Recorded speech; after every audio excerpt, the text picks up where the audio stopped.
Hey, Smarty Pants, ever heard of Leonardo da Vinci? LDV? Leo? I heard some yeses, some nos. Da Vinci is widely considered one of the most diversely talented people of all time. Like Lady Gaga, The Rock, and Neil deGrasse Tyson all rolled into one. And do you know what helped make him so special? He was curious about everything. Don't believe me? Listen. Gross, Leonardo, whose liver is this? Some dead guy I found in the morgue. His anatomy is fascinating. That's right. Leonardo da Vinci used to study the organs of dead people just to see how the body worked. Ugh. He'd go to extreme lengths to advance his studies. Like I said, he was super curious. This dead guy's digestive system is giving me a life. How ironic. I also borrowed his spleen. Liver, spleen, what other organs do you have squishing around inside of you? Call them out. I heard heart, kidneys, lungs, stomach. Nice.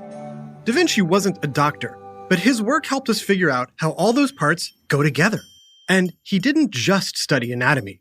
He studied anything that sparked his interest. What are stars made of? Do planets move? How do geared machines work? How is it some animals can fly?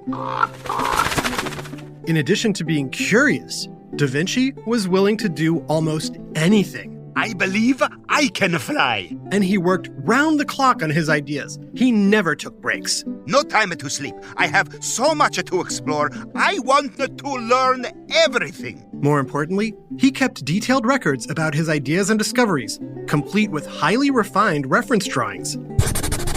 He was equal parts artist and scientist. I am an artist, a scientist. They called Da Vinci a Renaissance man. Ooh, I like that. But what does it mean?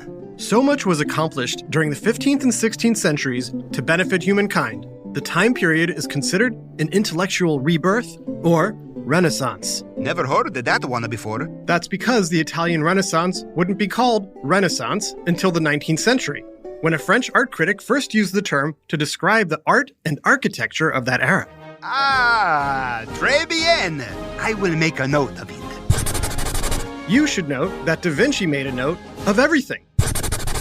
Over 7,000 pages of his notes have survived from his body of work as a self-taught painter, sculptor, architect, and engineer. But you might have trouble reading them.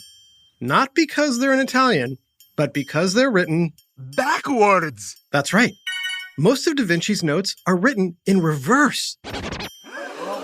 Some believe he wrote left-handed and wanted to avoid smearing the ink. Others think he was trying to protect his ideas. Either way, thanks to a mirror, we can read Da Vinci's ideas and benefit from his big brain. But who was Da Vinci? What's he most known for? And why? On Science of Whiff, another for time, it's... it's time for another whiff of science on... WhoSmarted? Who's smarted? Who's smart? Is it you? Is it me? Is it science or history?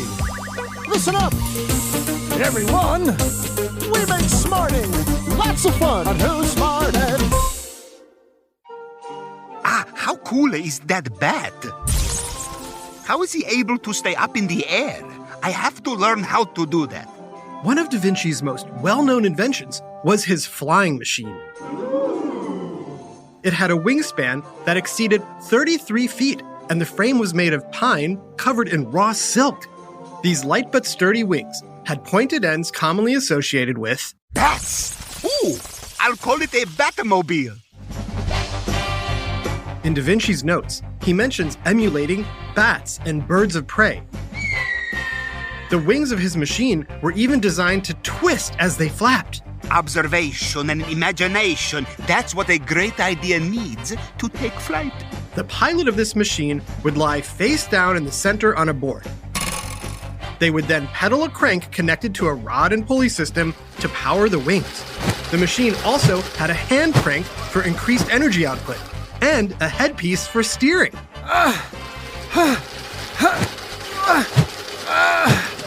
Wow, this is tiring. You haven't even left the ground yet.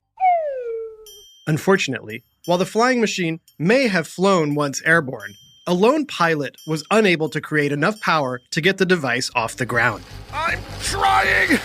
I'm doing it! I'm falling! I'm fine!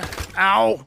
Some of Da Vinci's other diagrams describe a machine with similar mechanics to a modern-day helicopter. This is going to be really big someday. An underwater breathing apparatus. You got an inhale tube and an exhale tube. Attach one end to a face mask and the other to a buoy floating above the water. Kind of like an early scuba suit. And the use of concave mirrors to generate heat.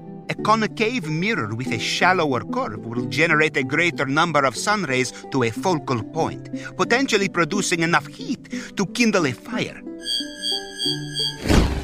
So hot. He even attempted to develop a mechanical organ that could sing a 4-part harmony. If we have an outer wheel with pipes that produce mechanical voices and 4 cogs, each takes a part of a singer, maybe we can reproduce a choral sound.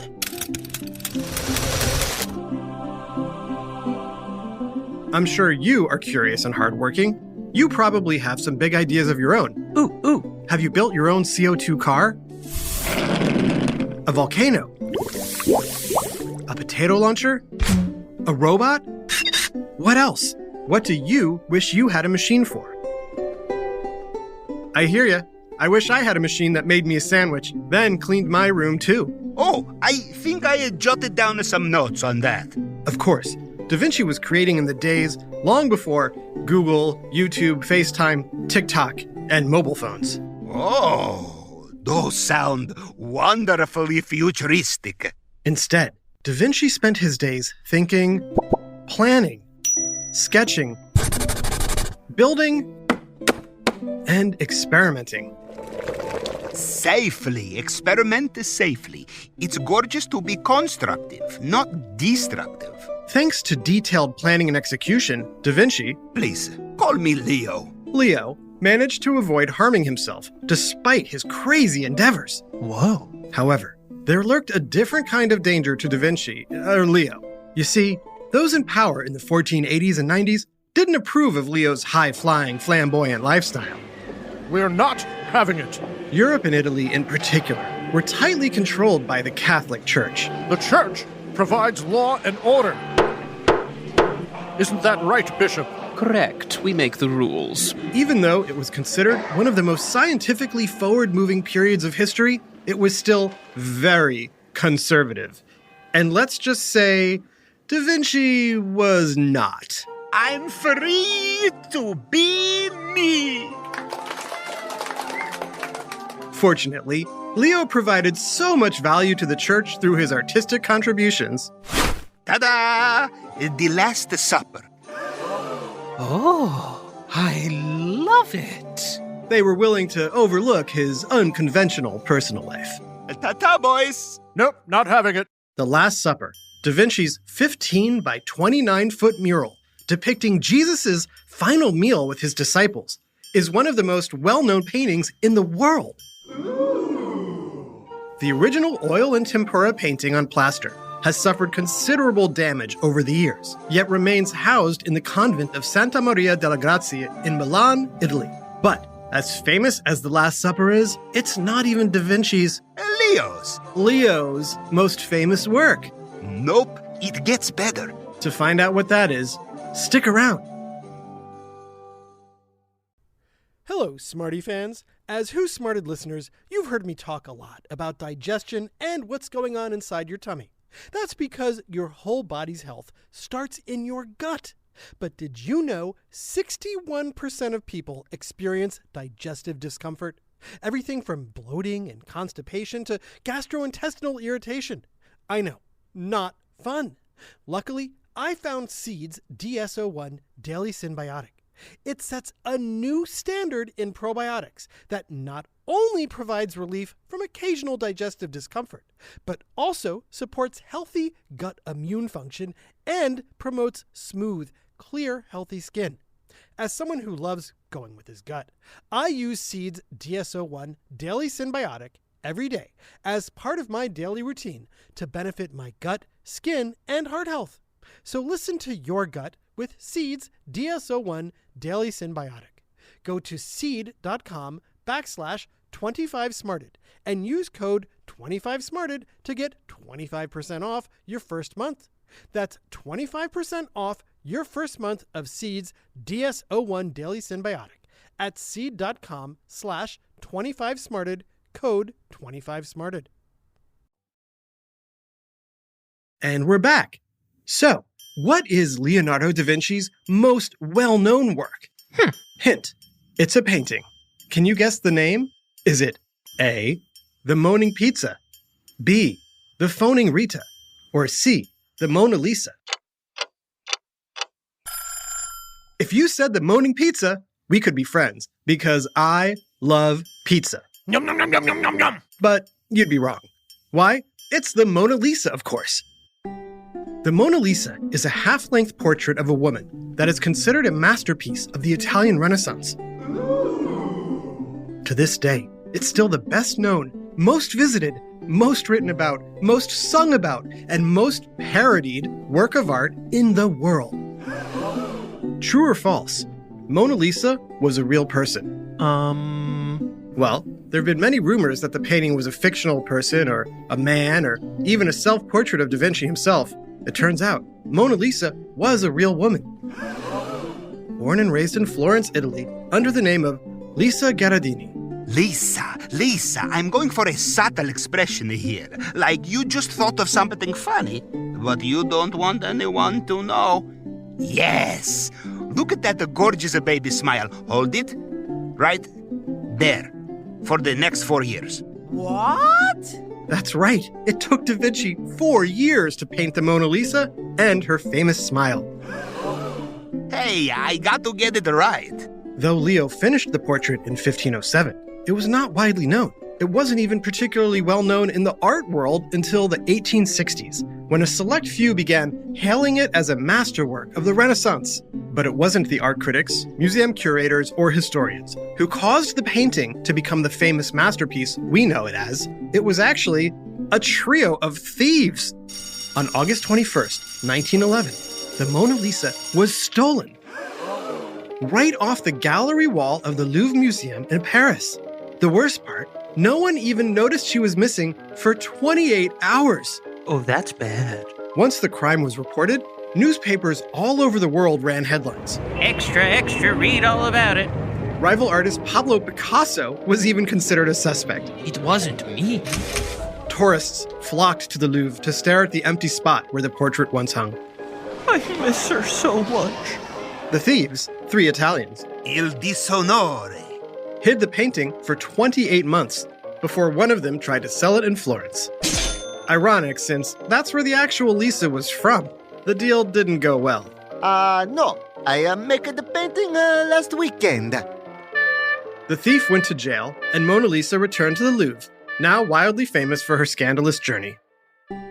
Da Vinci's Leo's most famous works, The Last Supper, Mona Lisa, and The Vitruvian Man, incorporate Leo's scientific studies to elevate his art.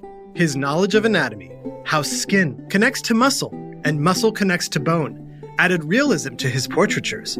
His knowledge of geometry improved his framing and composition, and his use of color theory, light and shadow, and depth of field helped bring his action scenes to life. It's just so realistic. All of this, combined with insatiable curiosity, helped turn a middle-class kid with no formal education into the world's most famous polymath, a person of wide-ranging knowledge. Maybe one day, you too can become an artist, or a scientist. A Renaissance man or a woman. We're not having it. This episode, Da Vinci, was written by Libby Ward and voiced by Brandon Bayless, Jason Williams, Adam Tex Davis, Jim Eisler, and Jerry Colbert. Additional voices, technical direction, and sound design by Josh Hahn. WhoSmarted is recorded and mixed at the Relic Room Studios, and our associate producer is Max Kamaski. The theme song is by Brian Suarez.